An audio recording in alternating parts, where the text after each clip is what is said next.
Misk original.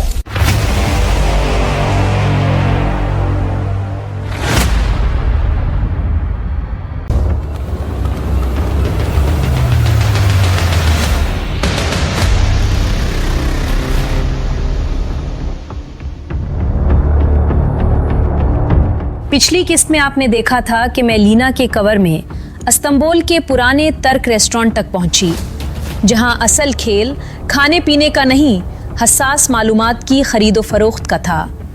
हदफ था सुल्तान, एक broker जो दोनों तरफ खेल रहा था। मैं सयाह लॉगर बनकर अंदर गई, किचन और सीढ़ियों का रास्ता नोट किया और उसके ऑफिस तक रसाई ली।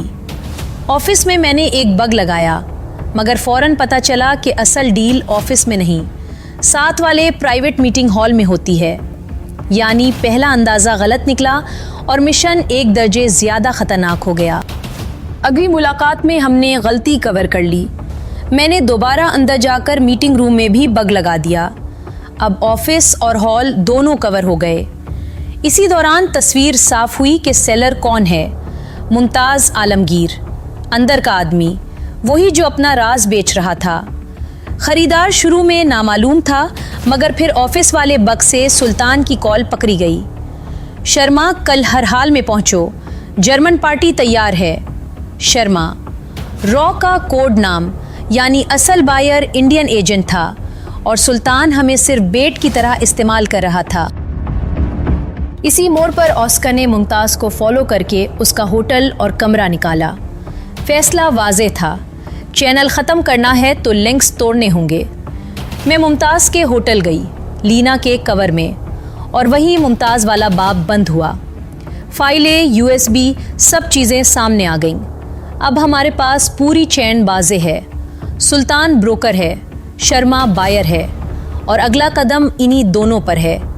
चलो अब मिशन के इख्तितामी मरहले में दाखिल होते हैं, जहां या तो चैनल ख़त्म होगा या हम।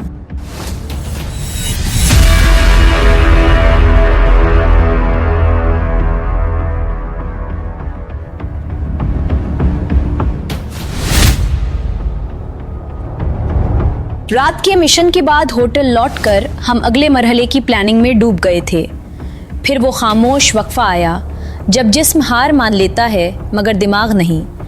इसीलिए सुबह देर तक सोना मजबूरी थी, आदत नहीं। आँख खुली तो कमरा अभी भी नीम अंधेरा था। सिर्फ पर्दों के किनारों से छिनकर रोशनी आ रही थी। सबसे पहले घड़ी देखी, 10 बज रहे थे। दिल में एक लम्हे को चुभन सी हुई कि वक्त हाथ से निकल गया। फिर फौरन खुद को झटका दिया। कल रात हमने नींद का कर्ज नहीं चुकाया था, काम का कर्ज उतारा था। नज़र साइड बेड पर गई। ऑस्कर गहरी नींद में था, सांस बिल्कुल हमवार, चेहरा पत्थर की तरह साकित। उसकी नींद भी अजीब थी, ऐसी कि लगता था वो अभी भी ड्यूटी पर है, बस आंखें बंद कर ली हैं, किसी भी आवाज़ पर उठ सकता है। मैंने पूरे कमरे का जायज़ा लिया। बैग्स अपनी जगह, मेज साफ, खिड़की आधी बंद, दरवाजे का लॉक दुरुस्त, कोई चीज़ 1 इंच भी हटी हुई नहीं। यही नॉर्मलपन मुझे हमेशा 2 कदम ज़्यादा मोहतात रखता है। आहिस्तगी से उठी ताकि बेड न चरचराए। वॉशरूम में गई, चेहरे पर सर पानी मारा, दांत साफ किए और आईने में 1 सेकंड खुद को देखा। लीना अभी सो रही थी, मारिया जाग चुकी थी। बाल सादा बांधे, हाथ खुश किए और बाहर आकर सीधा मेज़ की तरफ गई। लैपटॉप खोला तो सफ़ेद रोशनी ने कमरे में एक लम्हे के लिए सर्दी बिखेर दी। हेडफोन लगाए, पहली फाइल खोली, मीटिंग रूम वाला बग। टाइमलाइन आगे पीछे की, चंद मिनट सुने, फिर मज़ीद। वहाँ सिर्फ खाली कमरे की खामोशी थी। कभी कभार दूर से बर्तनों की झिनकार या दरवाजे के बंद होने की गूंज।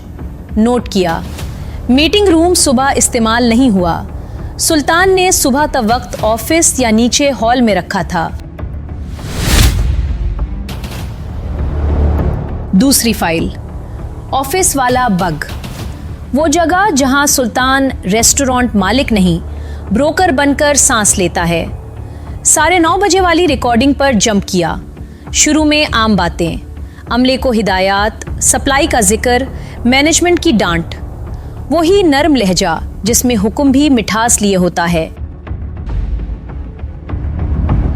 हेडफोन उतारने ही वाली थी कि अचानक मोबाइल की वाज़े रिंगटोन, जिस्म में झटका मगर हाथ नहीं कांपे। वॉल्यूम थोड़ा कम किया। सुल्तान ने फ़ोन उठाया और आवाज़ फ़ौरन बदल रही, बेतकल्लुफ़, जैसे सामने वाला उसका अपना बंदा हो। फिर वो लाइन जो सीधा सीने में उतर गई, गुड, ज़बरदस्त, लीना से डील हो सकती है। मुझे भी लगता है उसे पाकिस्तान से दिलचस्पी है। तुम पहले मुमताज़ वाली डील क्लोज़ करो। आज रात ही लीना से टाइम सेट करते हैं। जर्मन है, रेट अच्छा मिलेगा। Okay, good. शाम 5 बजे। फ़ोन बंद हुआ। कमरे में वही गहरी खामोशी। हेडफोन उतारे तो अपने दिल की धड़कन कानों में गूंज रही थी। हाथ हथेली पर रखकर चंद सेकंड सोचती रही। सुल्तान लीना को अभी भी एक मौका समझ रहा था। कीमत, रेट, जर्मन। शर्मा के लिए मुमताज़ मैन डील था, लीना सेड। कागज़ पर 2 दायरे बनाए। 5 बजे शाम, मुमताज़ मिसिंग। दरमियान में तीर, सुल्तान रिएक्शन। असल सवाल यही था, सुल्तान का रद्द-ए-अमल क्या होगा जब मुमताज़ ना आया, और हम इस रद्द-ए-अमल को किस तरफ मोड़ेंगे। इसी वक्त वॉशरूम का दरवाज़ा खुला। ऑस्कर बाहर आया, ताज़ा, लेकिन आंखों में वही तेज़पन जो नींद से नहीं जाता। मेरी तरफ देखा, फिर लैपटॉप और कागज़ पर नज़र पड़ी। वो करीब आया, सोफे पर बैठा, न बहुत करीब न दूर, बस इतना कि एक ही स्क्रीन में सांस ले सकें। मैंने फ़ौरन रिकॉर्डिंग का खुलासा नहीं सुनाया, सीधी बातें की। शाम 5, शर्मा और सुल्तान मुमताज़ को भी बुलाने की बात कर रहा है। ऑस्कर की आंखें एक लम्हे को सुई की तरह तंग हुई। मैंने वो लाइन सुनाई जहां लीना को जर्मन और अच्छा रेट कहा जा रहा था। वो खामोश रहा, फिर हल्की खुश्क मुस्कुराहट। तो वो हमें अब भी बायर समझ रहा है, और शर्मा के लिए मुमताज़ असल चीज़ है, और मुमताज़ आज नहीं आ सकता। मैंने इतनी ठंडक से कहा जैसे मौसम की बात हो। ऑस्कर ने पूछा, तुमने क्या सोचा है? मैंने कागज़ उसकी तरफ सरकाया। सुल्तान का प्लान टूटेगा। हम उस टूटने को हथियार बनाएंगे। सीधा सुल्तान पर जाएंगे तो वो पीछे हट जाएगा, सीधा शर्मा पर तो शक में पड़ जाएगा। हमें सुल्तान को खुद लीना के पीछे भगाना है, अपनी मजबूरी से। ऑस्कर के अब्रू उठे। कैसे? सुल्तान मुमताज़ को ढूंढेगा, उसे लगेगा मुमताज़ ने धोखा दिया, तब वो फौरी फॉल बैक चाहेगा, एक बायर जो हाजिर हो, जिसे वो कंट्रोल कर सके। लीना उसके लिए बिल्कुल वही फॉल बैक है। कागज़ पर लिखा, make Sultan chase Leena, keep Oscar invisible till needed. Oscar की मुस्कुराहट अब गहरी हो गई। तुम बहुत ख़तरनाक होती जा रही हो मारिया। फिर वो जुमला जो वो शाज़ और नादिर कहता है, मिशन लीड में हूँ लेकिन हैंडल तुम कर रही हो। मैंने कंधे उचकाए। तुम्हारे साथ रहकर सीख रही हूँ और तुम मुझे जगह देते हो, रोकते नहीं, इसीलिए मैं इतने एतमाद से कदम उठा रही हूँ। उसका हाथ मेरी तरफ बढ़ा, रुका नहीं, मेरा हाथ पकड़ लिया, सादा, मजबूत, बगैर किसी फिल्मी ड्रामे के। मुझे तुम पर भरोसा है, तुम ज़हीन हो, गलती भी हो तो तुम उसे संभाल लेती हो। मैंने हाथ नहीं छुड़ाया। उंगलियों में हल्की सी सख्ती आई, फिर ढीली पड़ गई। नज़र उठाकर उसकी आंखों में देखा। ये मेरा पहला जॉइंट फील्ड मिशन है। मैं चीफ के सामने भी कामयाब होना चाहती हूँ, अपने मुल्क के लिए भी। एक सेकंड रुकी, फिर आवाज़ में ज़रा वज़न डालकर कहा, और ख़ास तौर पर तुम्हारे लिए भी। ऑस्कर के चेहरे पर कोई बड़ा रद्द-ए-अमल नहीं आया, बस आंखों में कुछ बदला। वो चंद लम्हे मुझे देखता रहा, जैसे मेरे लफ्ज़ों का वज़न तोल रहा हो। फिर उठा, लहजा वापस कंट्रोल में। चलो उठो, नाश्ता तो गया, अब लंच करते हैं और बाकी काम भी देखते हैं। एक कदम चला, फिर रुका, और आज से इकट्ठे चलेंगे। अब मिशन को ज़रूरत नहीं कि हम अलग अलग घूमें। मैंने सर हिलाया, दिल में नोट किया, ये फ़ैसला ख़तरनाक भी है, फ़ायदेमंद भी। मगर फ़िलहाल सुल्तान खुद लीना के पीछे भागना चाहता था। अगर हम इकट्ठे भी दुखे तो हम वही जर्मन पार्टी थे जिसे वो रेट के हिसाब से बेचने का सोच रहा था। मैंने पूछा नहीं कि कहाँ जाएंगे। ऑस्कर ने पहले ही वाजे कर दिया था कि खाना सुल्तान के रेस्टोरेंट पर नहीं, मतलब पैटर्न तोड़ना था, और पैटर्न तभी तोड़ते हैं जब नया हथियार तैयार हो। ऑस्कर ने हाथ से इशारा किया, कपड़े बदलो, जल्दी करो, बहुत भूख लगी है। लहजा एक लम्हे को ऐसा था जैसे वो मुझ पर हक रखता हो। मुझे ये अंदाज पसंद आया। दिल में मुस्कुराहट दबाई, फिर फौरन खुद को सीधा किया और वॉशरूम की तरफ चली गई। फील्ड में छोटी छोटी पसंद भी डिस्ट्रैक्शन बन सकती है। आईने में देखा, लीना बाहर निकलने के लिए तैयार हो रही थी। मारिया अंदर बैठी शाम 5 का नक्शा बना रही थी।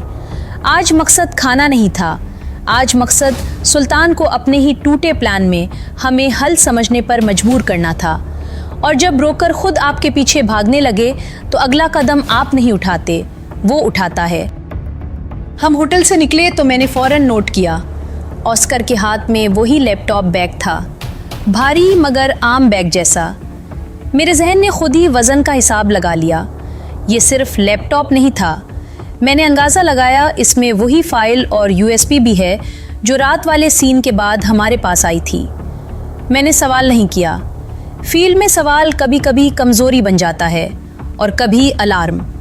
ऑस्कर मुझसे सीनियर था और यही बात काफ़ी थी कि मैं उसके फैसलों के पीछे वजह तलाश करूं। मगर सच ये भी था कि मैं मोहतात थी। इस मिशन में दुश्मन बाहर नहीं था, अंदर था। जब अंदर दुश्मन हो तो एक पुराना वसवसा खुद ब खुद जाग जाता है, डबल एजेंट। मैंने ये लफ्ज़ ज़बान पर नहीं लाया, बस अपने अंदर रख कर देखा कि ऑस्कर के फ़ैसले कहाँ कहाँ मैच करते हैं और कहाँ नहीं। हम एक टैक्सी में बैठे और शहर के अंदर नामालूम सिमत चल पड़े। मैंने लंच के बारे में नहीं पूछा और उसने बताया नहीं, हालांकि हम बाहर लंच के बहाने निकले थे। यही वो छोटी बेतरतीबी थी जो मुझे चुभी। अगर वाकई खाना होता तो कम से कम एक जुमला आ जाता, कहाँ चलना है या क्या खाएंगे। मगर ऑस्कर खामोश था और खामोशी कभी कभी बहुत कुछ छुपा देती है। टैक्सी इस्तांबुल के एक कारोबारी मरकज़ की तरफ जा रही थी। सड़कें बदली तो माहौल भी बदल गया। ऊंची बिल्डिंग्स, शीशे के फ्रंट्स, सूट वाले लोग, दफ्तरी रश और वो ठंडी सी फ़ज़ा जो हर बिजनेस एरिया में होती है, जहां चेहरे कम बोलते हैं और कार्ड ज़्यादा। मैं खिड़की से बाहर देखते हुए नंबर प्लेट्स, कैमरा पूल्स और टैक्सी की रफ्तार नोट करती रही। ऑस्कर ने ड्राइवर से कम बात की, बस 1-2 जगह इशारा किया। ये भी नोट किया कि वो रास्ता जानता था, गोया ये पहली बार नहीं आ रहा। टैक्सी एक बड़ी नई बिल्डिंग के सामने रुकी। बाहर कंपनियों के लोग आ जा रहे थे, कोई किसी को नहीं पहचानता था और यही जगह की असल खूबी थी, गुम हो जाना आसान। हम अंदर दाखिल हुए। लॉबी में सिक्योरिटी की मौजूदगी थी मगर सख्ती नहीं। मैंने बैग पर, हमारी चाल पर और ऑस्कर के चेहरे के तासुरात पर नज़र रखी। वो नॉर्मल था और नॉर्मल रहना उसका हुनर था। हम लिफ्ट में दाखिल हुए। मैंने बटनों की कतार, कैमरे की जगह और लिफ्ट के अंदर लगे आईने की सिमत भी नोट की। 5वें फ्लोर पर लिफ्ट रुकी।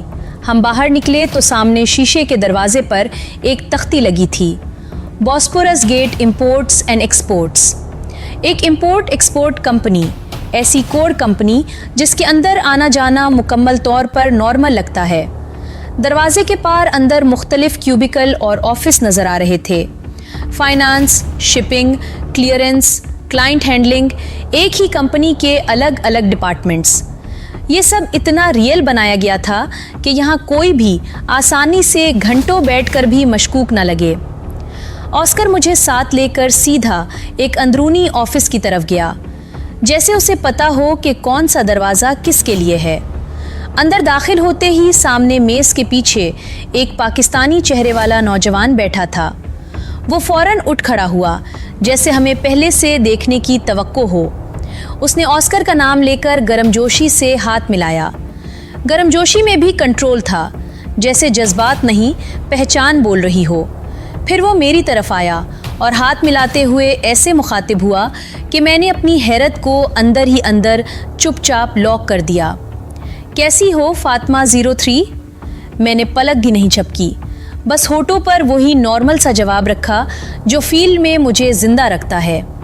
बिल्कुल ठीक, आप कैसे हैं मिस्टर? मैं जानबूझकर रुकी। उसने फौरन अपना नाम बताया, जैसे ये टेस्ट था और मैं पास हो गई हूँ। माजिद।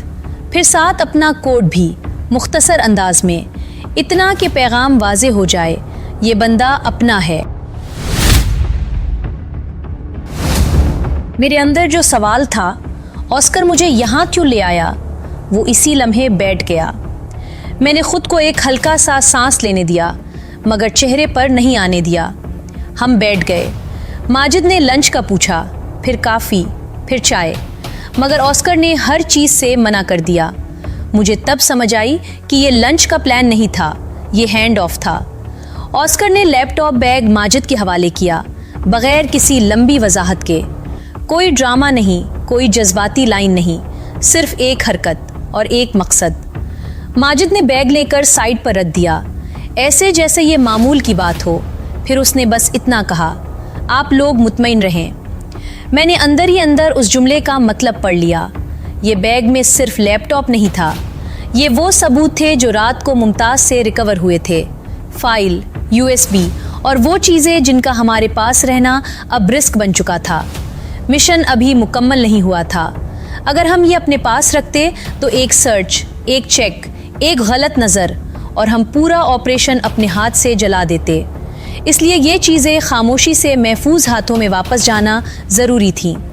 आज यहाँ इसी बिजनेस टावर में ये सबूत पाकिस्तान के सिस्टम में वापस प्लग हो रहे थे, बगैर किसी शोर के, बगैर किसी फालतू हरकत के। माजिद ने हल्के से मेरी तरफ देखा और कहा, मारिया, इदारे में आपकी बहुत तारीफ सुनी है, आज मुलाकात भी हो गई। मैंने एक मुख्तसर सा जवाब दिया, रस्मी सा, मगर अंदर से नोट करती रही कि वो किस हद तक बात खींच रहा है और कहाँ रुक रहा है।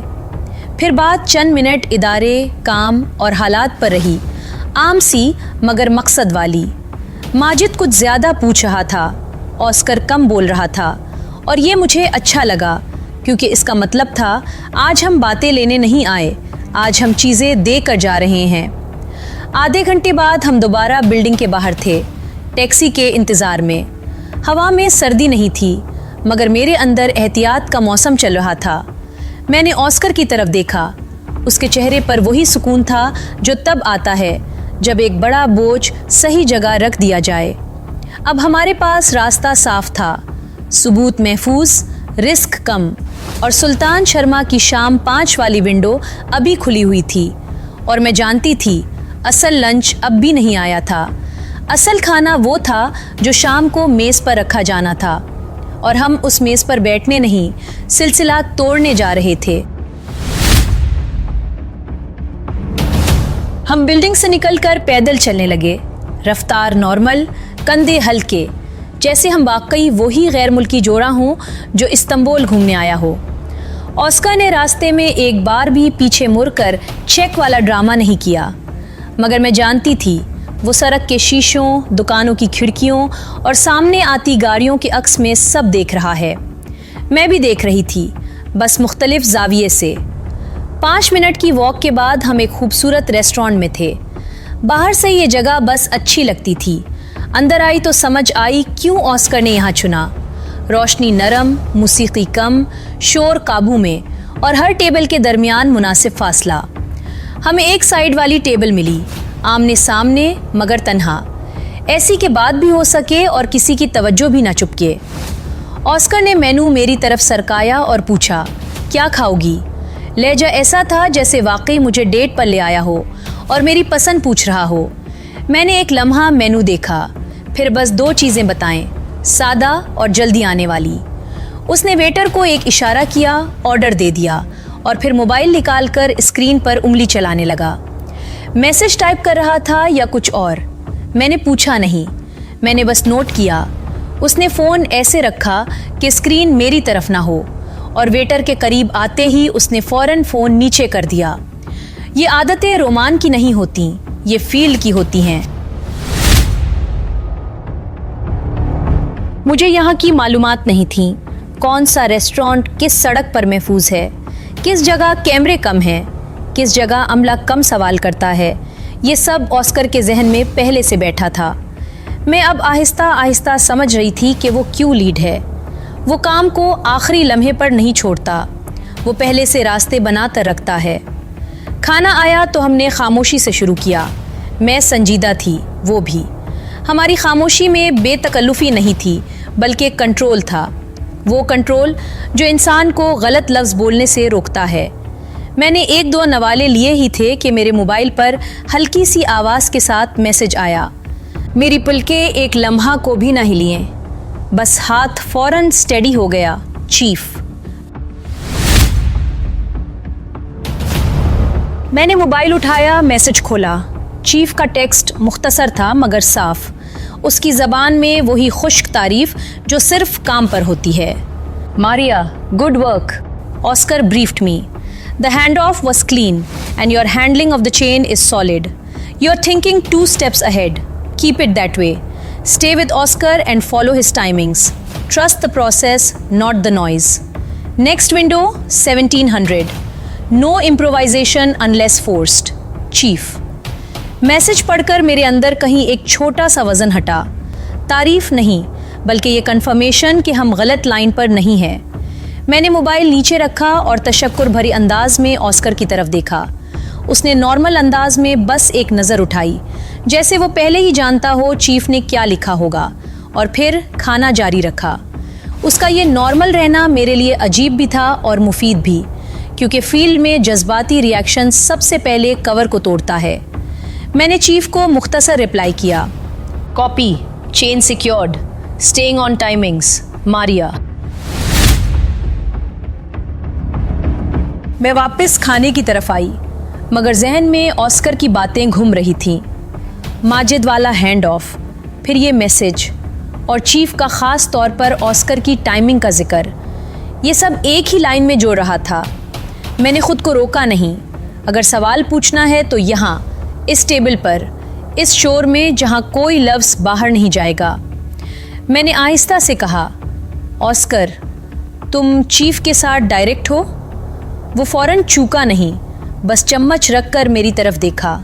हाँ। मैंने दूसरा सवाल भी सीधा रखा, तुम कब से हमारे इदारे के साथ मुंसलिक हो, और तुम जर्मन होकर पाकिस्तान के लिए क्यों काम करते हो? उसने पानी का एक घोंट लिया, फिर आवाज़ नीची रखी। तुम्हें सच चाहिए या कवर वर्जन? मैंने जवाब दिया, ये टेबल सच के लिए है।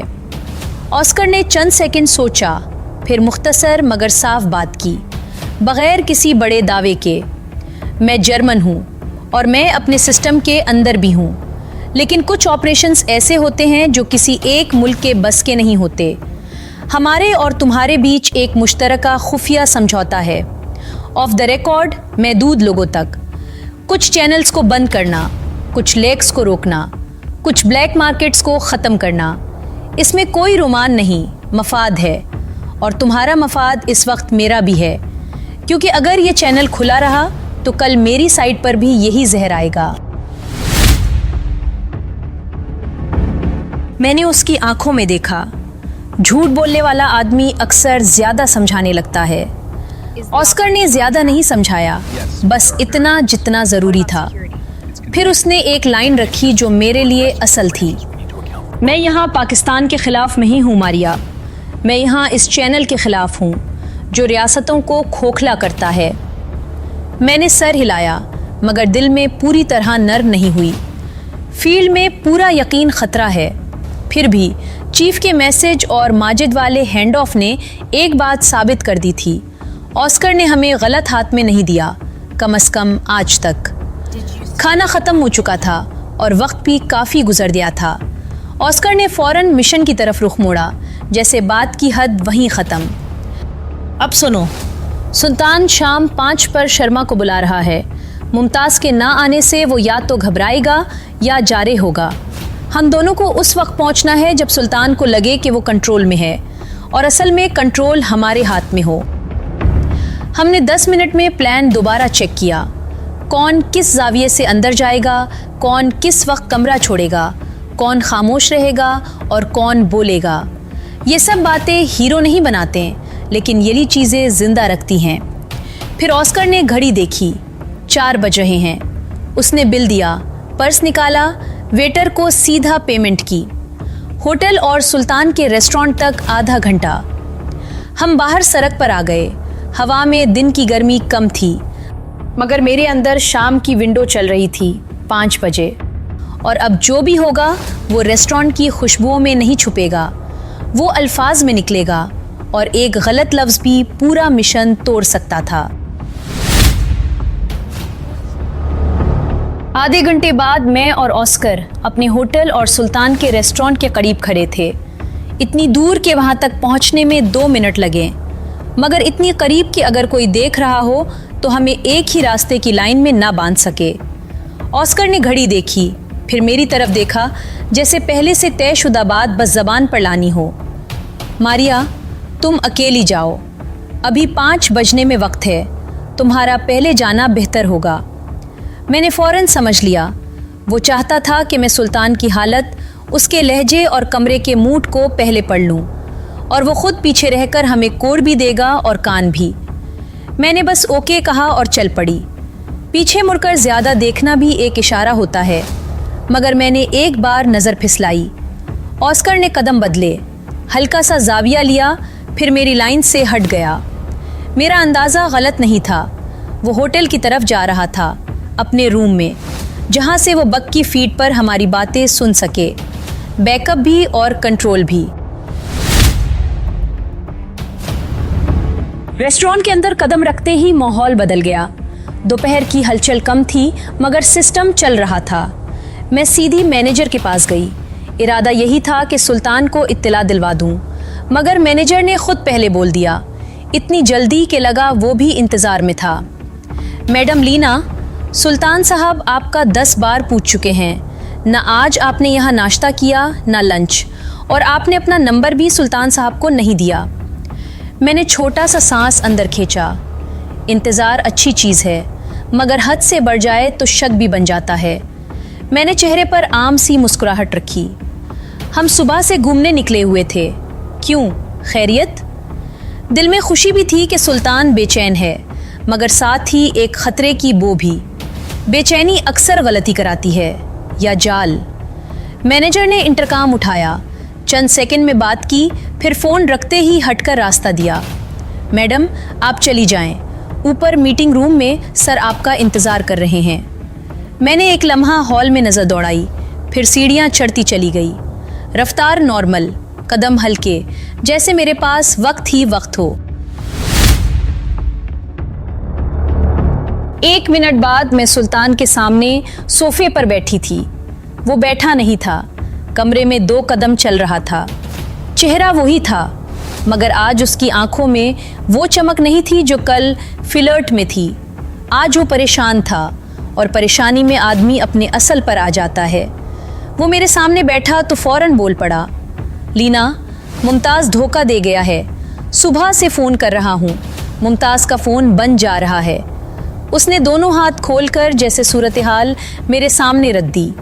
मुझे यकीन है वो नहीं आएगा, किसी और से सौदा कर लिया होगा। मैंने फ़ौरन वही चेहरा लगाया जो एक खरीदार लगाता है जब डील हाथ से निकलती दुखे। ये तो बहुत बुरी खबर है सुल्तान साहब। फिर मैंने अगला तीर फेंका, बिल्कुल नाप कर। मैं आज ख़ास इसीलिए आई हूँ कि हमें ऊपर से ऑर्डर आया है। पाकिस्तान की मालूमात की डील किसी भी कीमत पर क्लोज करनी है।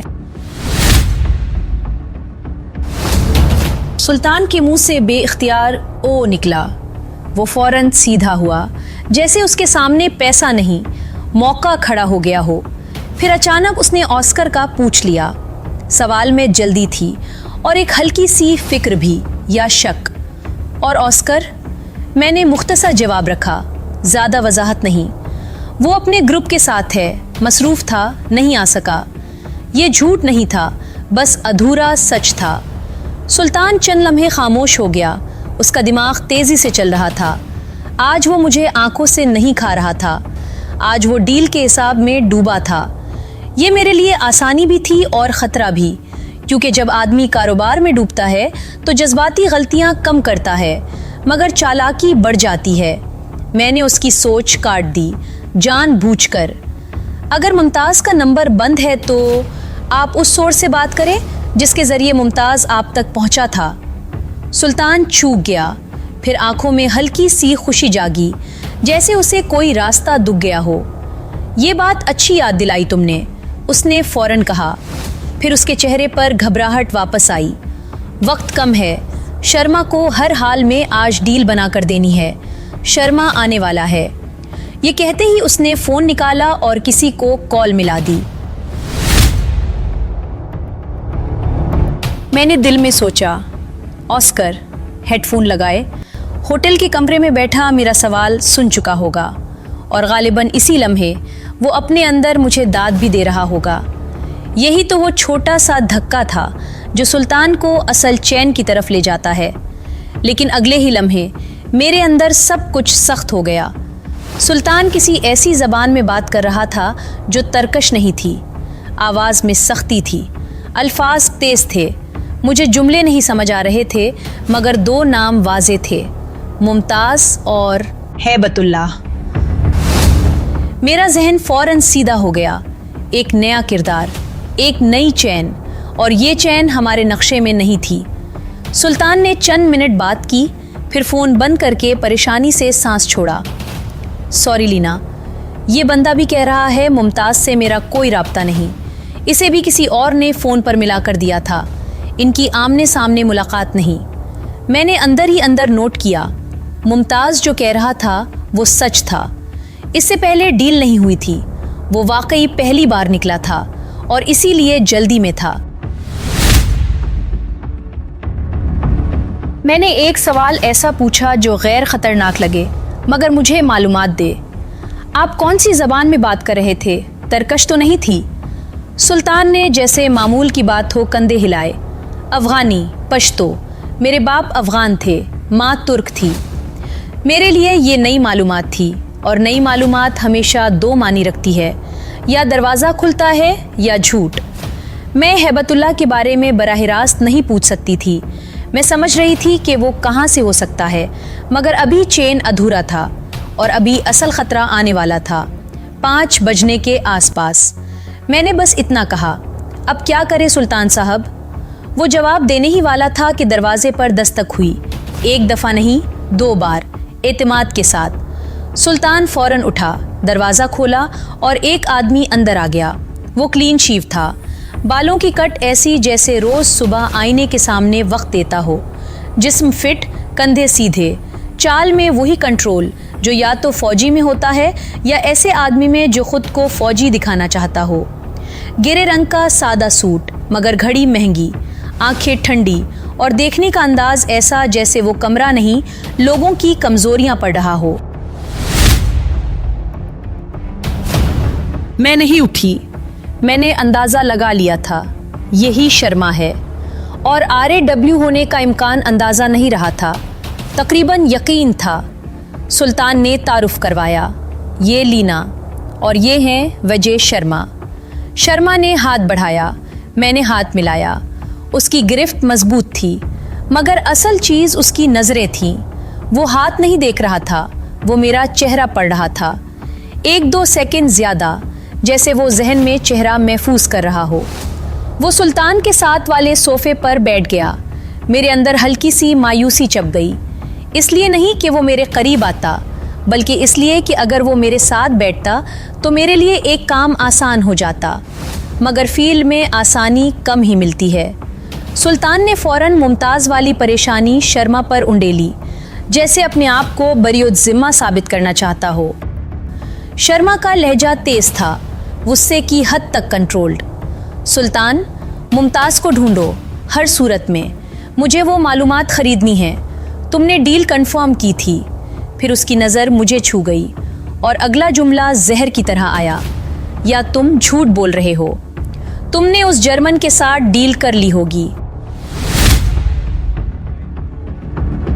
सुल्तान फ़ौरन दिफा में आया, नहीं नहीं, ऐसा कुछ नहीं, लीना सामने बैठी है, पूछ लो। यहाँ दोनों के बीच शुकूक की रस्सी खिंच गई, और यही रस्सी हमें चाहिए थी, क्योंकि शक आदमी को बोलने पर मजबूर करता है। मैं खामोश बैठी रही। खामोशी भी कभी कभी पोजीशन होती है। फिर मैंने जानबूझकर बहुत कम लफ्ज़ों में बात की ताकि दोनों के सामने खुद को बाहर रखूं। मैंने अभी तक सुल्तान साहब से कोई डील नहीं की और मुझे आप लोगों की डील की तफसील का इल्म नहीं था। शर्मा की आंखें ज़रा तंग हुईं। वो मुझे नाप रहा था। मैं कितनी बेखबर हूँ और कितनी अदाकारी कर रही हूँ। मुझे उसे ठंडा करना था, वरना वो सीधा हमला करेगा सवालों से, और शायद सुल्तान पर भी। मैंने बात का रुख कारोबार की तरफ मोड़ा, नर्म मगर सीधा। मिस्टर शर्मा, अगर आपके पास कोई काम की चीज़ है तो मैं देख सकती हूँ। मैं इसीलिए आई थी कि बिजनेस बात शुरू हो।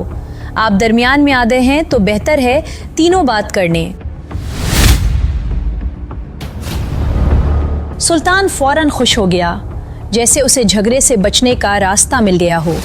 शर्मा, गुस्सा छोड़ो, हम नई डील बना लेते हैं। मुमताज़ कल देख लेंगे, आज लीना के साथ डील हो जाएगी। यहाँ सुल्तान की जल्दी भी नजर आई और उसका लालच भी। वो चाहता था कि किसी न किसी तरह आज पैसे या वादे की कोई चीज़ बन जाए। शर्मा ने मेरी तरफ जिस्म थोड़ा मोड़ा। अब सवाल शुरू होने थे, प्रोफेशनल, सख्त और ऐसी जगहों पर जहाँ झूठ पकड़ा जाता है। उसने पहला सवाल ऐसा किया जो आम लगे मगर असल में शनाख्त चेक हो। लीना, आप जर्मनी में किस सेक्टर में हैं? प्राइवेट कंपनी या गवर्नमेंट कॉन्ट्रैक्टर? मैंने आंखें ना चुराईं। कंसल्टिंग और procurement side, sensitive supply chains, risk assessment. वो फौरन दूसरा वार ले आया। आपके पास अथॉरिटी किस लेवल की है? आप खुद साइन करती हैं या किसी बोर्ड की अप्रूवल चाहिए? मैंने जवाब में झूल नहीं छोड़ा। इनिशियल स्क्रीनिंग और प्राइसिंग प्रपोजल मेरी, फाइनल अप्रूवल हेडक्वार्टर्स में, इसीलिए मैं फर्स्ट कांटेक्ट करती हूँ, फिर पार्टनर टेक्निकल वेरीफाई करता है। शर्मा ने एक लम्हे को सुल्तान की तरफ देखा, फिर वापस मेरी तरफ। पाकिस्तान में दिलचस्पी क्यों? जर्मन मार्केट तो बड़ा है। मैंने हल्का सा तवक्कुफ रखा, इतना कि ये सोचा हुआ ना लगे मगर कुदरती लगे, क्योंकि कुछ डेटा रीजनल सिक्योरिटी को डायरेक्टली अफेक्ट करता है और यूरोप में डिसीजन मेकर्स बाज़ औक़ात डेटा के बगैर ब्लाइंड रहते हैं। वो हल्का सा मुस्कुराया मगर आंखों में सर्दी रही। पर आपको कैसे यकीन है कि सुल्तान ट्रस्टवर्दी है? ये सवाल मेरे लिए टेस्ट था और सुल्तान के लिए भी। मैंने सुल्तान को मुकम्मल क्लीन नहीं देना था, वरना मैं भी उसके जाल में आ जाती। मैंने सीधा जवाब दिया, मैं ट्रस्ट लफ्ज़ आसानी से इस्तेमाल नहीं करती, इसीलिए मैं यहाँ हूँ, सुनने, देखने और वेरीफाई करने। शर्मा ने सर हिलाया, जैसे उसे यही जवाब चाहिए था। सुल्तान ने बीच में कूद कर कहा, देखा, ये सीरियस है। शर्मा ने उसकी बात काट दी, आवाज़ में तेज़ी। सीरियस होना काफ़ी नहीं सुल्तान, प्रूफ चाहिए। और फिर वो दोबारा मेरी तरफ मुड़ा। अब उसके सवालों में प्रेशर बढ़ने वाला था, क्योंकि उसने फैसला कर लिया था कि वो मुझे खोल कर देखेगा। मैं सोफे पर सीधी बैठी रही, हाथ पुरसुकून, सांस बराबर। दिल में एक ही लाइन चल रही थी, यहाँ एक गलत जवाब और हम दोनों एक्सपोज। और इसी लम्हे मैंने सोचा, ऑस्कर होटल के कमरे में ये सब सुन रहा होगा। अगर मैंने यहाँ शर्मा को सही रास्ते पर रखा तो आज शाम की विंडो हमारे हाथ में आ जाएगी, अगर नहीं तो ये कमरा हमारे लिए बंद हो सकता है। अब मेरी बारी थी। अगर मैं शर्मा से उसकी शनाख्त और इरादों के बारे में कुछ न पूछती तो वो खुद ही मेरे खामोश रहने को मशकूक समझ लेता।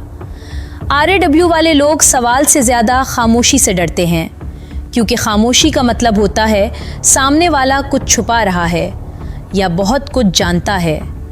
मैंने अपने लहजे में वही कारोबारी संजीदगी रखी जो एक डील मेकर रखती है। शर्मा जी, सीधी बात करें, आप कौन हैं? गवर्नमेंट के मुलाजिम या प्राइवेट? शर्मा ने एक लम्हा मेरी आंखों में देखा, फिर हल्की सी मुस्कुराहट के साथ ऐसे बोला जैसे ये सवाल उसे अच्छा लगा हो।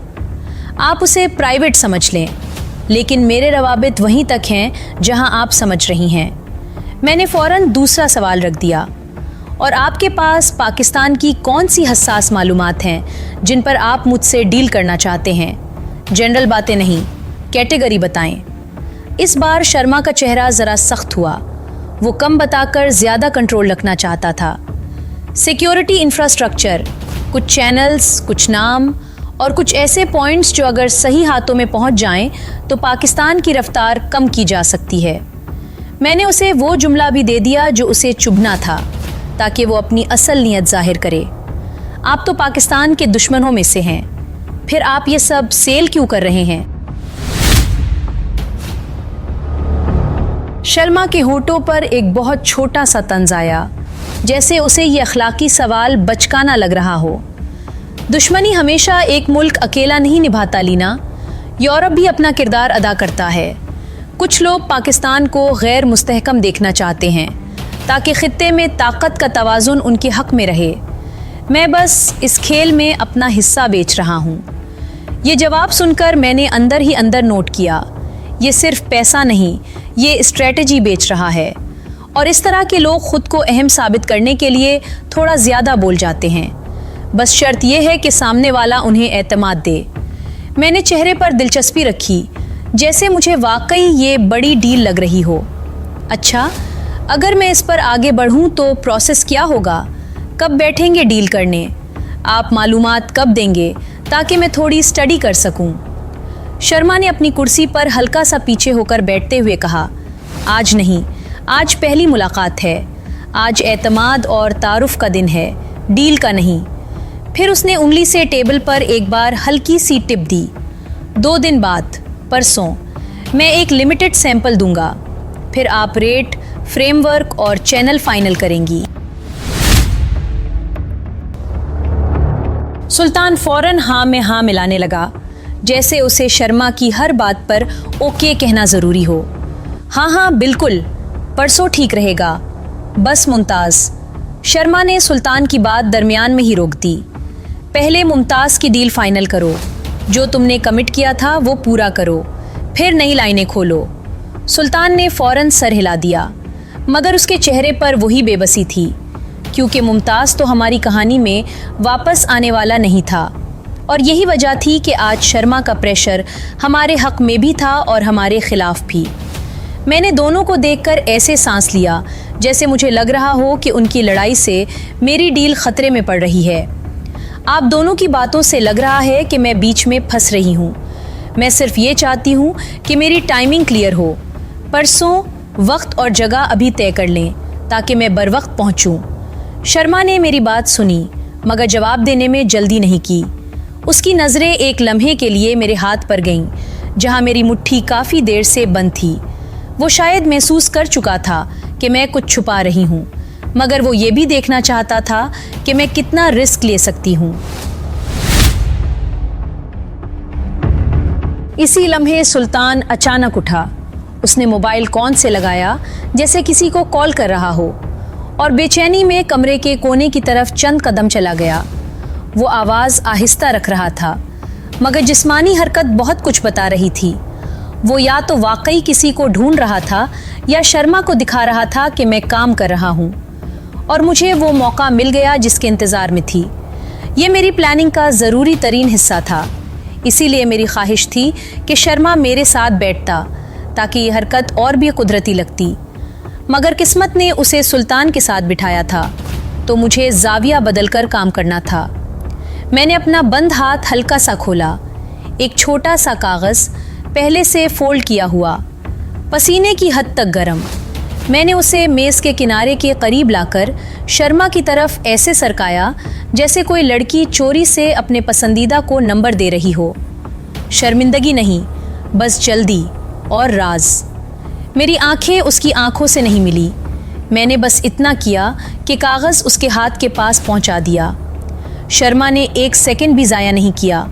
उसने कागज़ को ऐसे उठाया जैसे ये कोई मामूली पर्ची हो और फ़ौरन अपनी जेब में डाल लिया, बिल्कुल वैसे जैसे उसकी भी बड़ी ख्वाहिश पूरी हो गई हो।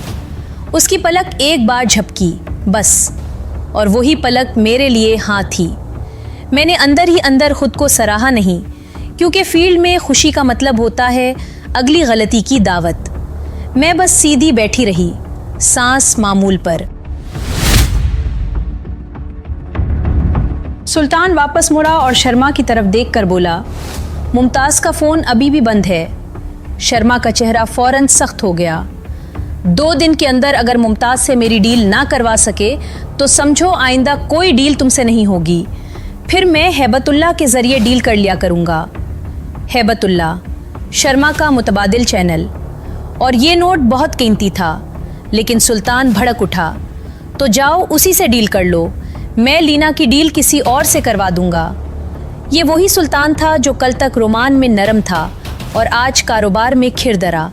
इसके गुस्से में ईगो था और ईगो हमेशा रास्ता भी देता है और धोखा भी। मैंने फ़ौरन मुदाखलत की, मगर उस अंदाज में कि मैं लड़ाई रोकने वाली लगूं, ना कि चाल चलने वाली। बस आप दोनों की अना की वजह से मेरा काम मुतासिर हो रहा है। मुझे सिर्फ परसों का वक्त और जगह चाहिए। मैं यहाँ तमाशा देखने नहीं आई। शर्मा ने कुछ नहीं कहा, उसे कहना भी नहीं था। उसकी जेब मेरे कागज से गर्म हो चुकी थी। अब वो अंदर से मुतमईन था कि उसके पास लीना से एक अलग लाइन खुल गई है और ये लाइन सुल्तान के कंट्रोल से बाहर है। सुल्तान ने फ़ौरन अपना मोबाइल मेरी तरफ बढ़ाया। लीना, अपना नंबर फीड करो, मैं तुम्हें कॉल करके बता दूंगा। मैंने उसके हाथ की तरफ देखा, फिर मोबाइल की स्क्रीन की तरफ, और जानबूझकर हल्का सा इनकार रखा, कहीं भी मैं आसानी से अवेलेबल ना लगूं। नंबर अक्सर बंद मिलते हैं सुल्तान साहब, आप जब कहेंगे मैं हाजिर हो जाऊंगी। वैसे भी आपके साथ चाय पीने का बहाना बन जाता है। मैंने हल्की सी मुस्कुराहट रखी, मगर आंखों में संजीदगी। मैं कल फिर उसी टाइम आ जाऊंगी, आप बता देना। ये कहकर मैं खड़ी हो गई। अच्छा, मैं अब चलती हूँ। मैं आप दोनों के दरमियान मजीद कबाब में हड्डी नहीं बनना चाहती। मैं उठी तो शर्मा भी खड़ा हुआ। उसने पुरतपाक अंदाज में मुझसे हाथ मिलाया। गर्मजोशी कुछ ज़्यादा थी, जैसे पहली मुलाकात में ही वो अपना आदमी समझ रहा हो। फिर मैंने सुल्तान से हाथ मिलाया और मैं कमरे से बाहर निकल आई। सीढ़ियाँ उतरते हुए मेरे अंदर एक मजबूत साफ एहसास था। आज मैंने एक दुश्मन की सबसे कीमती चीज़ पकड़ ली, उसका एतमाद। और दुश्मन का एतमाद ही वो दरवाज़ा है जो बंदूक से नहीं खुलता, चाल से खुलता है। मुझे दुश्मन पसंद नहीं होते, मगर मैं दुश्मन को नज़र से ओझल भी नहीं होने देती। मैं उसे अपने दिमाग में ज़िंदा रखती हूँ ताकि उसके अगले कदम से पहले मेरा कदम तैयार हो। क्योंकि फ़ील में गफलत की सज़ा सीधी होती है और मैं सज़ा लेने नहीं आई थी, सज़ा देने आई थी। मैं बाहर निकली तो सड़क पर हवा ठंडी थी। मैंने होटल की तरफ सीधा नहीं जाना था। सीधा जाना भी एक पैटर्न बन जाता है। मैं थोड़ा पैदल चली, फिर एक दुकान में दाखिल हो गई। बेमकसद चीज़ें देखीं, चंद ट्रिंकेट्स हाथ में उठाए, वापस रखे।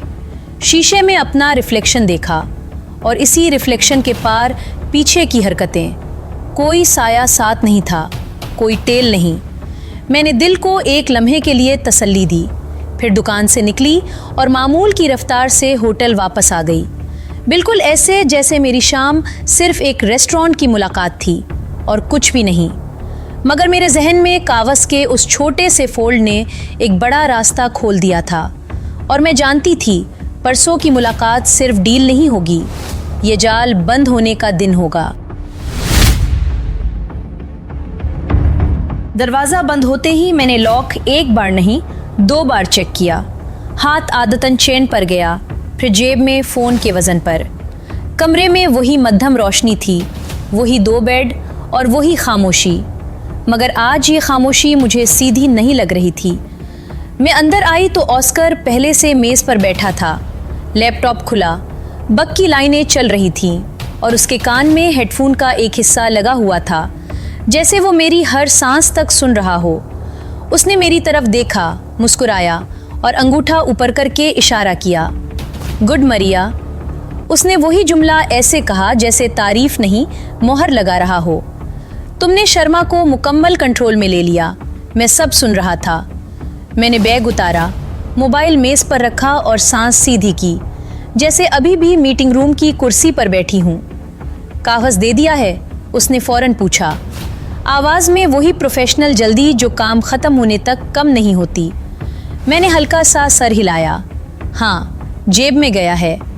फिर मेरे लहजे में खुद ब खुद एक बारीक सा फ़ख्र आ गया। वो फ़ख्र जो सिर्फ तब आता है जब शिकार खुद चलकर जाल में आ जाए। परसों की मीटिंग तय हुई है, लेकिन वो डमी है। असल मीटिंग अगर अल्लाह ने चाहा कल होगी, शर्मा से आमने सामने। ऑस्कर ने एक लम्हे को मेरी आंखों में देखा, जैसे मेरी लाइनों के बीच वाला प्लान पढ़ रहा हो। फिर बस इतना कहा, मैंने यही उम्मीद की थी। मैंने कुर्सी के किनारे पर बैठते हुए स्क्रीन पर एक नज़र डाली। बग फीड चल रही थी, कमरा नॉर्मल, मगर मेरे अंदर कुछ नॉर्मल नहीं था।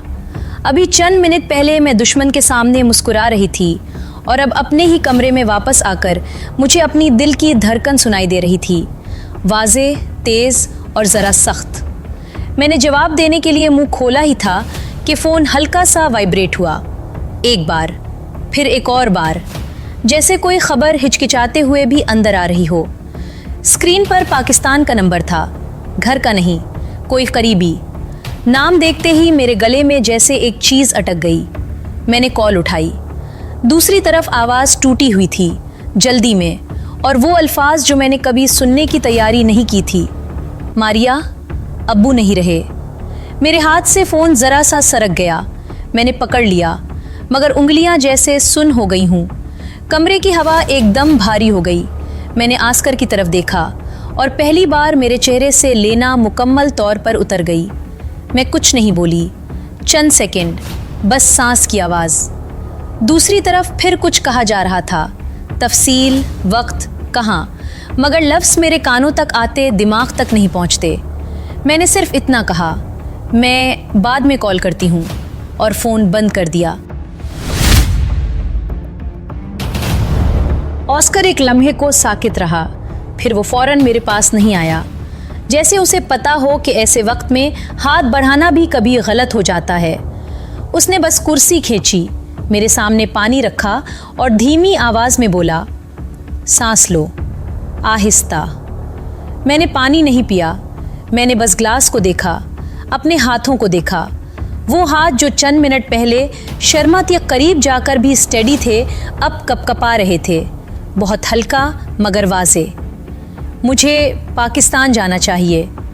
ये जुमला मेरे मुंह से निकला भी नहीं, बस अंदर से गुजरा, और उसी के साथ दूसरा जुमला भी, मगर अभी नहीं।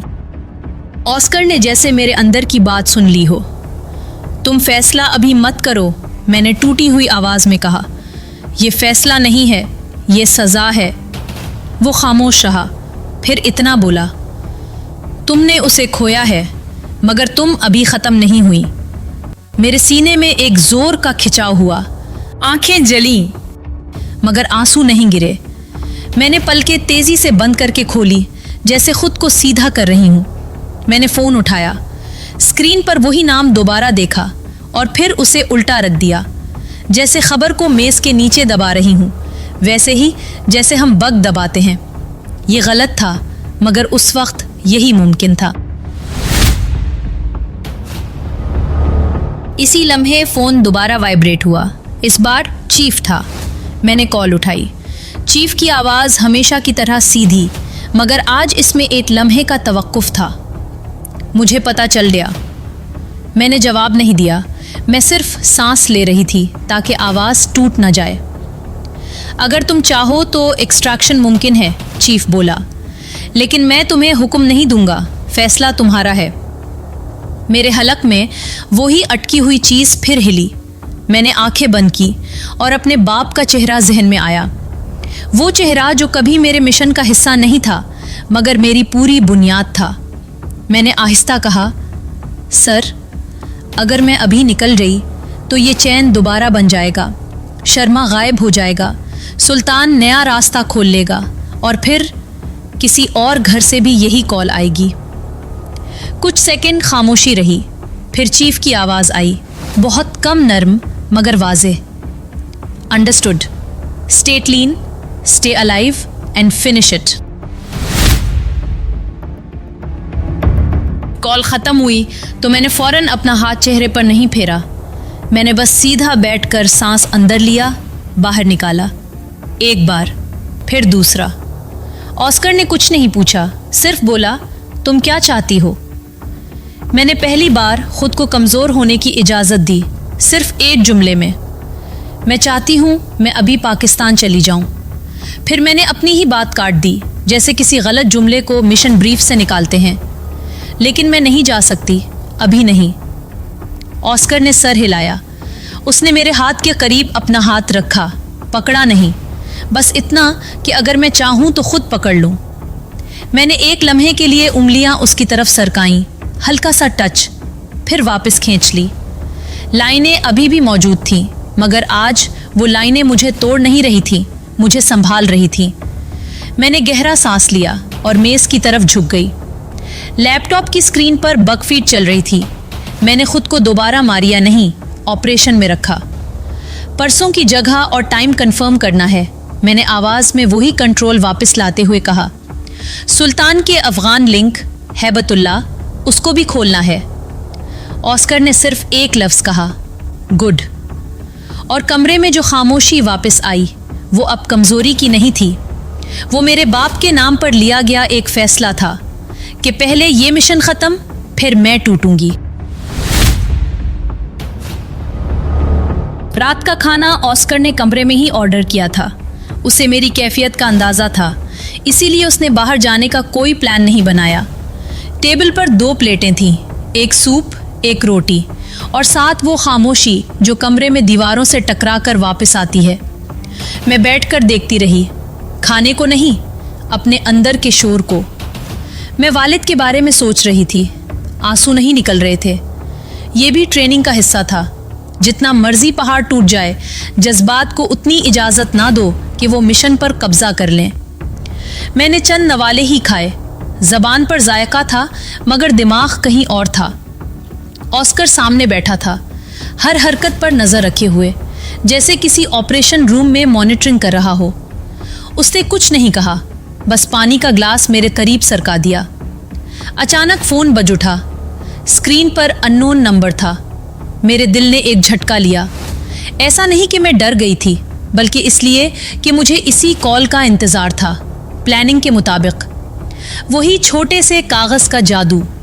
मैंने फ़ौरन कॉल अटेंड नहीं की, बस एक लम्हा ठहरी, ऑस्कर की तरफ देखा और हल्का सा मुस्कुराई। मुस्कुराहट ऐसी जैसे कह रही हो, यही था ना।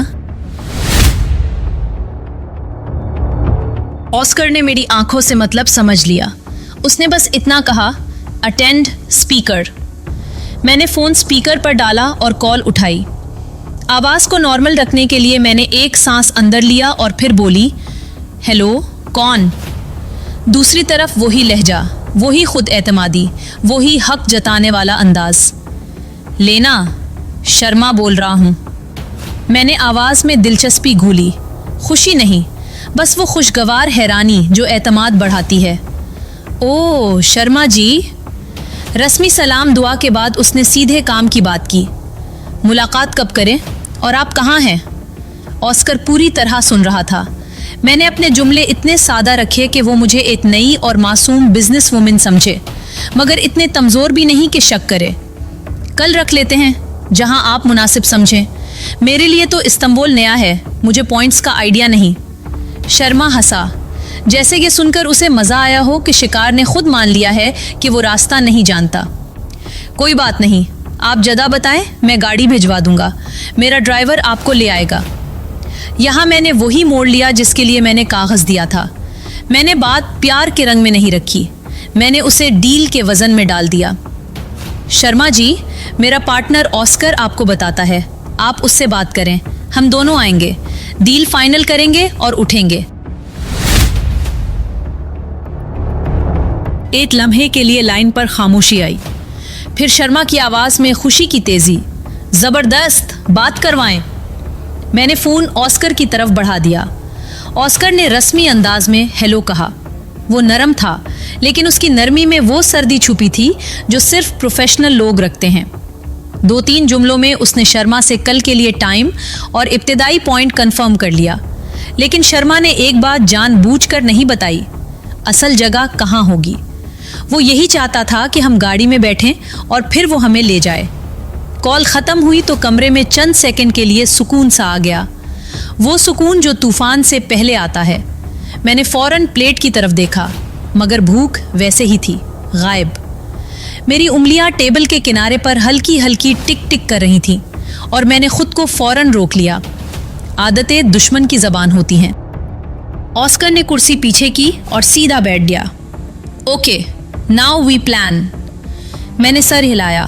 फिर हमने वो सब बातें की जो एक आम आदमी कभी सोच भी नहीं सकता। शर्मा अकेला होगा या अपने बंदे साथ लाएगा? ड्राइवर वाकई ड्राइवर होगा या हैंडलर? गाड़ी में कैमरा, रिकॉर्डर या कोई ट्रैकर लगा होगा?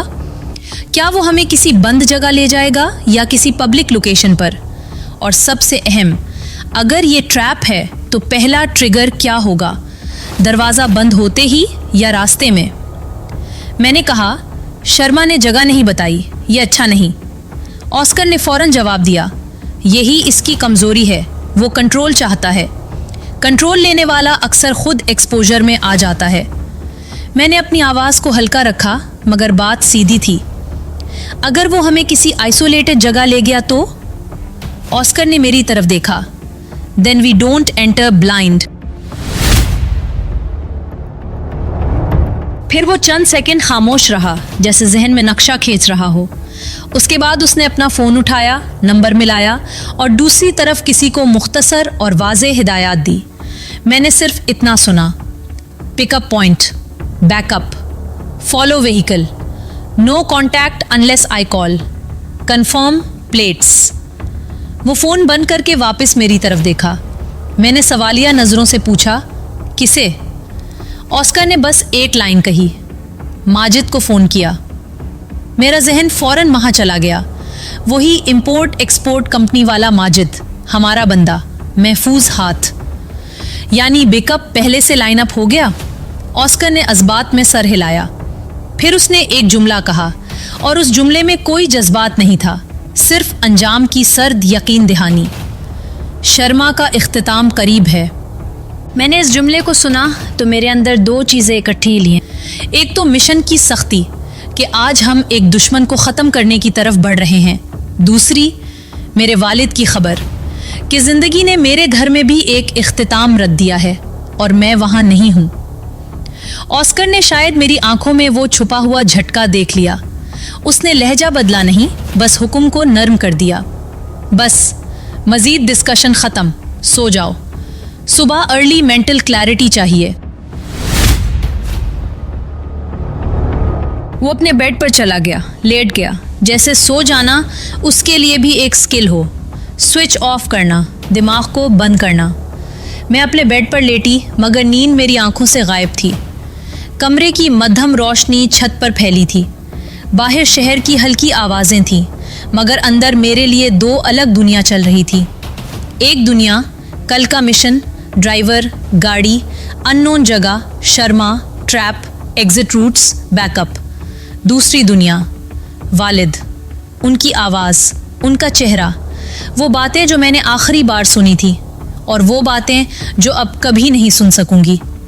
मैंने करवट बदली। मोबाइल स्क्रीन डार्क थी, मगर उसका वज़न मेरे दिल पर था। मैंने खुद को रोका, किसी को कॉल करने से, चीखने से, रोने से, क्योंकि मैं जानती थी अगर मैंने अभी अपने अंदर का दरवाज़ा खोल दिया तो फिर बंद करना मुश्किल होगा। फिर भी आंसू आए, बहुत खामोश, बहुत कम। मैंने चेहरा तकिए में दबा लिया ताकि आवाज़ ना निकले। आंसू कपड़े में जज्ब होते गए, जैसे मैं अपने हिस्से का दर्द भी एविडेंस की तरह छुपा रही हूँ। कोई निशान नहीं, कोई कमज़ोरी नहीं। कमरे के दूसरे कोने में आस्कर की सांस का रिदम चल रहा था। एक ट्रेंड आदमी जो सो रहा था क्योंकि उसे कल जिंदा रहना था, और मैं जाग रही थी क्योंकि मेरे अंदर दो जंगें एक साथ चल रही थी। रात गुजरती रही और हर गुजरते मिनट के साथ मुझे ये ज़्यादा साफ महसूस हो रहा था। कल सुबह इस्तांबुल में एक गाड़ी हमें लेने आएगी और उस गाड़ी में बैठते ही खेल शुरू हो जाएगा। सुबह हुई तो मेरी आँख खुली। सामने वाला बेड खाली था। ऑस्कर जाग चुका था, फ्रेश, तैयार और लैपटॉप पर झुका हुआ। उसके कान में एक एयरब्रैड था और स्क्रीन पर वही रिकॉर्डिंग लाइनें चल रही थीं जिन्होंने पिछली रात हमें सोने नहीं दिया था। मैं बेड पर सीधी होकर बैठी तो उसने पलट कर देखा, जैसे मेरा जागना उसके शेड्यूल में पहले से दर्ज हो। जाओ फ्रेश हो जाओ, उसने बिल्कुल नॉर्मल अंदाज में कहा। मैं नाश्ता ऑर्डर करता हूँ, रात को भी तुमने ठीक नहीं खाया, फिर निकलने की तैयारी करते हैं। उसके लहजे में हिदायत भी थी और अपनायत भी, वो अपनायत जो सिर्फ मैदान में एक दूसरे के साथ खड़े रहने से आती है। मैंने सर हिलाया और वॉशरूम चली गई। आईने में अपना चेहरा देखा तो आंखों के गिर्द हल्की सी सोजन थी। मैंने 1 सेकंड के लिए खुद को घूरा, जैसे ये सोजन मेरे अंदर की कमजोरी का सबूत हो। फिर मैंने ठंडे पानी के छींटे मारे, सांस सीधी की और चेहरे पर वही काम वाली हालत वापस ले आई। जो चीज बाहर नजर आती है वही दुश्मन पड़ता है। मैं बाहर निकली तो ऑस्कर दरवाजे पर खड़ा था। वेटर नाश्ता वाली ट्रे पकड़ाए जा रहा था, मगर अंदर आने की इजाजत नहीं थी। ऑस्कर ने ट्रे खुद ली, वेटर को एक मुख्तसर शुक्रिया कहा और दरवाज़ा बंद करके लॉक कर दिया। ये छोटी बातें थीं, मगर यही छोटी बातें हमें जिंदा रखती थीं। हमने नाश्ते के चंद नवाले खाए। मैंने जानबूझकर ज़्यादा खाया, भूख नहीं थी मगर जिस्म को आज चलना था। ऑस्कर ने दरमियान में 2-3 बार घड़ी देखी, फिर दोबारा रिकॉर्डिंग का एक छोटा सा हिस्सा रिप्ले किया। हमने सिर्फ इतना डिस्कस किया जितना ज़रूरी था। आज का पिकअप पॉइंट, गाड़ी में बैठते ही पहला रद्द-ए-अमल और वो जुमला जो दोनों को याद था, कोई गैर ज़रूरी बात नहीं, कोई गैर ज़रूरी जज्बात नहीं। कुछ देर बाद मैं दोबारा वॉशरूम में गई। टाइम अभी काफ़ी था, मगर हमारे पास करने को इजाफी कुछ नहीं था। बेहतर यही था कि हम वक्त से पहले मुकर्ररा पॉइंट के करीब पहुंच जाएं, जहां हमारी हरकत नॉर्मल लगे और हमारी आंखें गैर नॉर्मल काम करें। मैंने कपड़े ऐसे चुने कि जिस्म आज़ाद रहे, कोई ढीला कपड़ा नहीं, कोई ऐसी चीज़ नहीं जो दौड़ते वक्त पकड़ में आ जाए। जूते ऐसे कि फिसले नहीं और कदम आवाज़ कम करें। मैंने अपने बाल भी ऐसे बांधे कि एक हाथ के झटके से खुल ना जाएं। फिर मैंने खुद को एक लाइन में याद दिलाया, आज किसी को कमज़ोर नहीं समझना, जो भी सामने होगा वो अपनी पूरी तैयारी के साथ आएगा। मैं बाहर निकली तो ऑस्कर ने बस मेरी तरफ देखा, सर हिलाया और वही एक लफ्ज़ कहा जो हमें सबसे ज़्यादा पसंद था, गुड। और मुझे मालूम था आज गुड का मतलब ये नहीं था कि मैं तैयार हूँ, आज गुड का मतलब था कि हम खेल के अंदर दाखिल होने वाले हैं। हमने कमरे से तमाम चीज़ें समेटी, ऐसे जैसे उस शहर में हमारा कोई ठिकाना नहीं, सिर्फ एक आर्जी पड़ाव है। मैंने अपना बैग और ऑस्कर का बैग रेडी पोजीशन में कमरे के अंदर ही रखा। फिर मैंने खुद को सीधा किया। ऑस्कर ने कमरे का एक आखिरी चक्कर लगाया, वॉशरूम की लाइट बंद की, पर्दा सीधा किया और दरवाज़ा बंद करते हुए लॉक किया। हमने वापस अगर आना था तो सिर्फ सामान उठाने। हम शर्मा के बताए हुए पॉइंट पर वक्त से कुछ मिनट पहले पहुंच गए। जगह आम थी, मगर उसी आम में असल ख़तरा छुपा होता है। मैंने सड़क के किनारे खड़े होकर आने जाने वालों में खुद को गुम रखा और साथ साथ हर गाड़ी की रफ्तार, हर रुकने वाली ब्रेक, हर नज़र का जाविया नोट किया। ऑस्कर मेरे साथ खड़ा था, मगर वो साथ नहीं लग रहा था। वो बैकअप की तरह खड़ा था, जैसे ज़रूरत पड़े तो एक कदम में जगह बदल ले। अचानक एक कार साइड से गुजरी, उसकी विंडो थोड़ी सी खुली और मुझे लगा कि अंदर वाला हमें देख रहा है। सस्पेंस का पहला झटका, लेकिन वो आगे निकल गई। मैंने सांस रोके रखा, दिल की धड़कन तेज हुई। सोचा क्या ये ट्रैप है? चंद मिनट बाद एक गाड़ी आकर हल्की सी दूरी पर रुकी।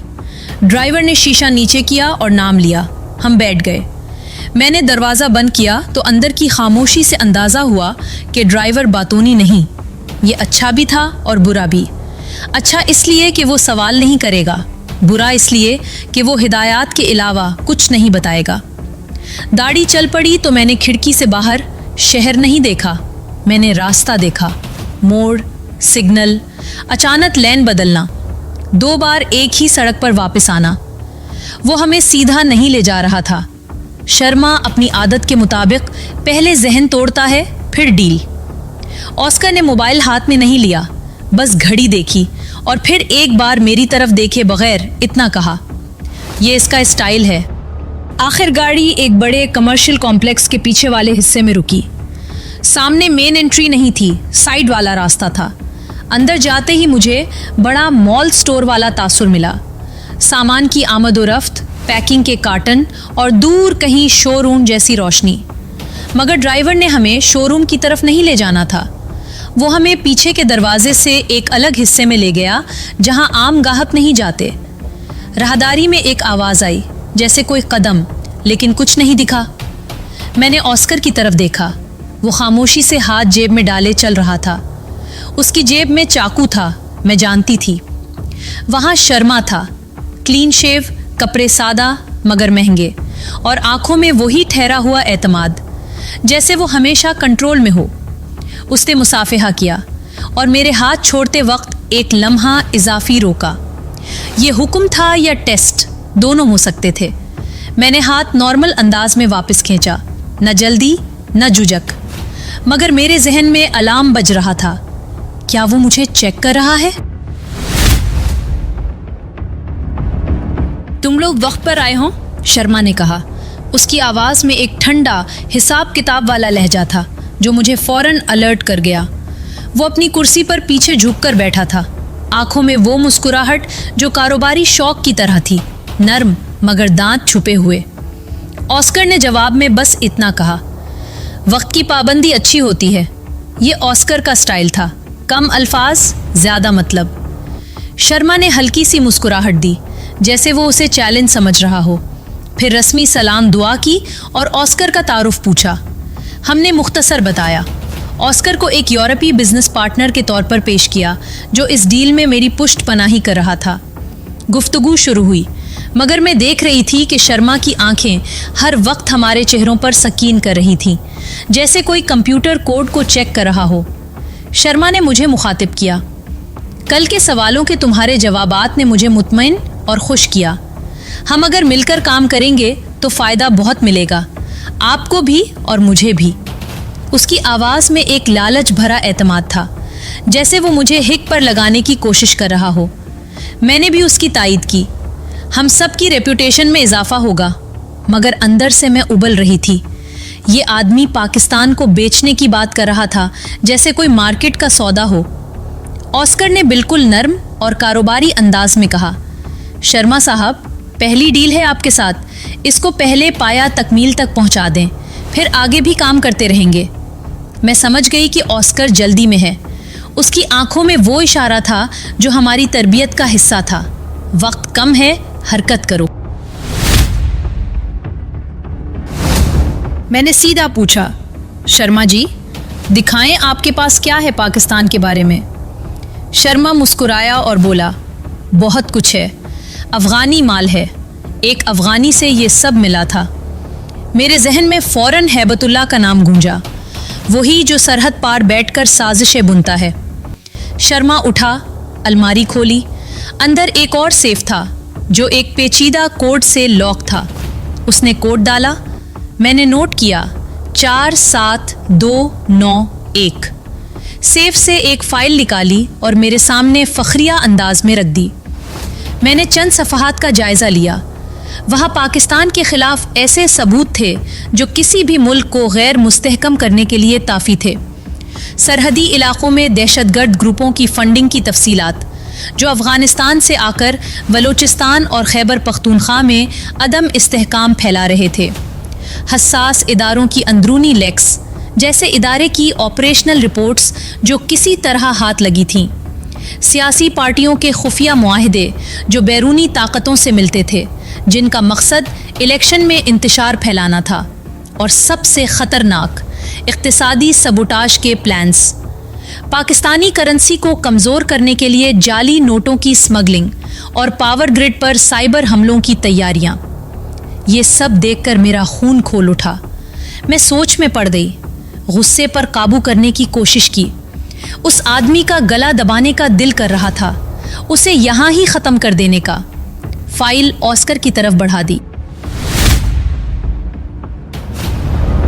ऑस्कर चंद लम्हात फाइल पढ़ता रहा, फिर मुस्कुराकर फाइल शर्मा को वापस की और उसकी तारीफ की। ऐसी तारीफ जो शर्मा को चहका दे। ये तो कमाल है शर्मा साहब, आपका नेटवर्क वाकई मुतासर कुन है। शर्मा और चहक उठा, जैसे एक बच्चा तारीफ सुनकर खुश हो जाए। वो बोला, ये तो कुछ नहीं है, पाकिस्तान के अंदरूनी मामलात और हसास इदारों की मुकम्मल अंदरूनी रिपोर्ट्स मौजूद हैं मेरे पास। ऑस्कर ने फौरन कहा, शर्मा डील बनाओ, क्या लोगे सबका? शर्मा ने ऐसी रकम बोली जो बहुत ज़्यादा थी, करोड़ों में। मैंने इनकार किया, ये तो बहुत ज़्यादा है। मगर मैंने ऑस्कर की तरफ देखा और ऑस्कर ने मखसूस इशारा किया, आम झपकना और सर का हल्का सा झुकाओ। मैं समझ गई, अब एक्शन का वक्त है। मैंने शर्मा को मुखातिब किया, आवाज़ ठंडी और सख्त करके, शर्मा जी, ये सब अब हमारा है, तुम अपने खून के बदले हमारे हवाले करोगे। शर्मा की आंखें फैल गईं। वो उठने की कोशिश कर रहा था, मगर मैंने मेज़ के ऊपर से जंप लगाकर एक ही किक से उसे कुर्सी से नीचे गिरा दिया। उसका जिस्म गिरा तो फर्श पर एक धमाका सा हुआ। ऑस्कर ने फौरन ऊपर गिरकर उसकी गर्दन काबू करके जकड़ ली। शर्मा मजबूत जिस्म और स्ट्रॉन्ग बॉडी वाला था। उसने जद्दोजहद की, एक हाथ से ऑस्कर की आंखों की तरफ मारा, दूसरे से मेज़ की ड्रॉर खोलने की कोशिश की, जहां शायद अलार्म या गन थी। कमरे में अफरा तफरी मच गई, टेबल हिली, कुर्सियां गिरने लगी। ऑस्कर ने ऐसी ट्रिक लगाई कि चंद लम्हे के लिए शर्मा हिल ना सका। उसकी गर्दन पर दबाव, जो हमने तरबियत में सीखी थी, आर्जी पैरालिसिस की तरह काम करती थी। ये चंद लम्हात मेरे लिए काफ़ी थे। मैंने फौरन उसकी कलाइयों को पीछे करके एक मजबूत टाई से बांध दिए। वो टाई जो हमारे बैग में छुपी हुई थी, ख़ास तौर पर ऐसे मौके के लिए। शर्मा ने चीखने की कोशिश की, मगर ऑस्कर ने फौरन उसके मुंह में कपड़ा ठोसा, एक तौलिया जो मेज़ पर पड़ा था। मैंने फौरन ऑफिस के साथ मुत्तसिल बात का दरवाज़ा खोला। ऑस्कर ने उसे घसीट कर बात में ले आया। शर्मा की टांगें फर्श पर रगड़ती रहीं। उसकी आंखों में खौफ था, मगर जद्दोजहद अब भी जारी। बाथरूम में ऑस्कर ने एक मखसूस रग शर्मा की दबा चुका था, कराउटेड आर्टरी पर दबाव जो चंद सेकंड में बेहोश कर देता है। शर्मा बेहोश हो चुका था, मगर हमारे पास इन्वेस्टिगेशन का टाइम नहीं था। यहाँ तक पहुँचने में पहले ही बहुत रिस्क था। मैंने आखिर में वो काम किया जो आपको खुलकर बता नहीं सकती, क्योंकि ऐसी बात करना वीडियो में यूट्यूब की पॉलिसी के ख़िलाफ़ है। ज़्यादा तफसील बयान नहीं कर सकती, बस इतना कि उसकी कलाई से खून की धार निकल रही थी जो बाथ के फ्लोर पर फैल रही थी। हमने उसके हाथों में बंधी टाई काट दी और टाई को वापस जेब में डाल लिया। बाथरूम का फर्श खून से भर रहा था, मगर हमने जल्दी की। कोई शोर नहीं, कोई निशान नहीं छोड़ना था। हमने बात का दरवाज़ा बंद किया और अलमारी के लॉकर से तमाम फाइल्स, कुछ सीडीज़ और चंद यूएसबीज़ निकालें। लैपटॉप और शर्मा के दोनों मोबाइल भी बैग में डाले। एक फ़ोन पर मैसेज आया, हैबतुल्लाह से कॉल, मगर हमने खामोश कर दिया। हम दोनों ने अपने कपड़े दुरुस्त किए। मेरी शर्ट पर एक दाग था जिसे ऑस्कर ने गीले तौलिए से मिटाया। सबूत मिटाए, कमरे को ऐसा छोड़ा जैसे कुछ हुआ ही ना हो। बैग उठाया और दरवाज़ा खोलकर लॉक का अंदर वाला बटन प्रेस करके ऑफिस से निकल आए। राहदारी में एक आवाज़ आई, कदमों की। हम रुक गए, दिल की धड़कन तेज़ हो गई। कोई गार्ड था, मगर कुछ नहीं दिखा। शायद हमारा वहम। जिस रास्ता से अंदर आए थे उसी रास्ता से बाहर आ गए, कॉम्प्लेक्स के पीछे जहां गाड़ी खड़ी थी। ड्राइवर मौजूद था, उसकी आंखों में कुछ शक था, मगर वो बोला नहीं। हम मुतमईन अंदाज में गाड़ी में बैठे। ड्राइवर ने पूछा, वापस उसी पॉइंट पर या कहीं और? ऑस्कर ने एक जगह का नाम लिया, एक मसरूफ चौक जो प्लान का हिस्सा था। गाड़ी चल पड़ी। ऑस्कर का बताया हुआ पॉइंट 5 मिनट की दूरी पर था। हम लोग उतर आए। ऑस्कर और मैं एक गली में घुस गए जो आगे दाएं तरफ जा रही थी। हमारी चाल ऐसी थी जैसे मुसाफिर हूँ, नॉर्मल मगर अलर्ट। एक बार पीछे देखा, पीछे कोई नहीं था। हमने कदम तेज किए, एक और रोड पर गली में से होते हुए निकल आए। दूर से आती टैक्सी को ऑस्कर ने इशारा किया। टैक्सी खाली थी। हम मोहतात अंदाज में बैठे। ड्राइवर ने पूछा, कहाँ? हमने माजिद के ऑफिस का एड्रेस दिया। गाड़ी हमें वही ले आई जहां हम कल आ चुके थे, माजिद की ऑफिस के बाहर। माजिद पहले से इंतज़ार में था। उसकी आंखें स्कीन कर रही थीं। उसने 2 टिकट्स हमारे हवाले की, एक जर्मनी की फ़्लाइट, दूसरी पाकिस्तान की। ऑस्कर से माजिद ने बैग लिया, मुसाफिहा किया। माजिद ने तेज़ी से बैग लिया और गायब हो गया। हम दूसरी टैक्सी में बैठकर होटल रूम पहुँचे। कमरे में पहुंचकर सामान उठाया, कोई निशान नहीं छोड़ा। नई टैक्सी ली और दोनों एयरपोर्ट पहुंचे। एयरपोर्ट एक था मगर मंजिलें अलग। ऑस्कर को जर्मनी जाना था और मुझे पाकिस्तान, अपने वालिद की कब्र पर। हम एक कोने में रुके। ऑस्कर ने मेरी तरफ देखा, कोई लंबी तकरीर नहीं की, बस इतना कहा, तुमने खुद को साबित कर दिया। मैंने पलक झपकी और पहली बार मेरे अंदर कुछ टूटा, मगर मैंने उसे बाहर नहीं आने दिया। तुम वापस आओगी? ऑस्कर ने आहिस्ता पूछा। मैंने जवाब उसी लहजे में दिया जिस लहजे में मैंने पूरी रातें मिशन के लिए जाग कर गुजारी थी। हाँ, मगर पहले मैं अपने अब्बा की कब्र पर जाऊंगी, फातिहा पढ़ूंगी। ऑस्कर ने सर हिलाया, जैसे वो समझ गया हो कि ये मेरी कमज़ोरी नहीं, मेरी बुनियाद है। उसने अपना हाथ आगे बढ़ाया। मैंने हाथ मिलाया, बस इतना जितना एक फील्ड पार्टनर को करना चाहिए। हम दोनों ने एक दूसरे को पीछे मुड़कर नहीं देखा, क्योंकि हम जानते थे पीछे देखने वाले अक्सर वापस भी खींचे जाते हैं। मैं गेट की तरफ चल पड़ी तो मेरे बैग में सिर्फ कपड़े नहीं थे, एक पूरा मोरका था जो खामोशी से अपने मुल्क के हाथों में पहुंच चुका था। और मेरी जेब में सिर्फ फ़ोन नहीं था, वो खबर भी थी जो मैंने अभी तक पूरी तरह सुनी नहीं थी। मुझे मालूम था शर्मा ख़त्म हो चुका था, मगर चैन ख़त्म नहीं हुई। सुल्तान बाद में, हैबतुल्लाह बाद में। अभी मेरा काम सिर्फ एक था, वापस जाना, ज़मीन को छूना और फिर दोबारा उठ खड़ा होना। जहाज़ में बैठते ही मैंने सेट बेल्ट लगाई। खिड़की के बाहर रनवे की लकीरें भाग रही थीं, जैसे वक्त खुद मुझे धक्का दे रहा हो। मैंने आंखें बंद की और इस बार मैंने अब्बा को अंदर नहीं रोका। बस इतना सोचा, मैं आपकी बेटी हूँ। मैंने वादा निभाया, अब मैं घर आ रही हूँ।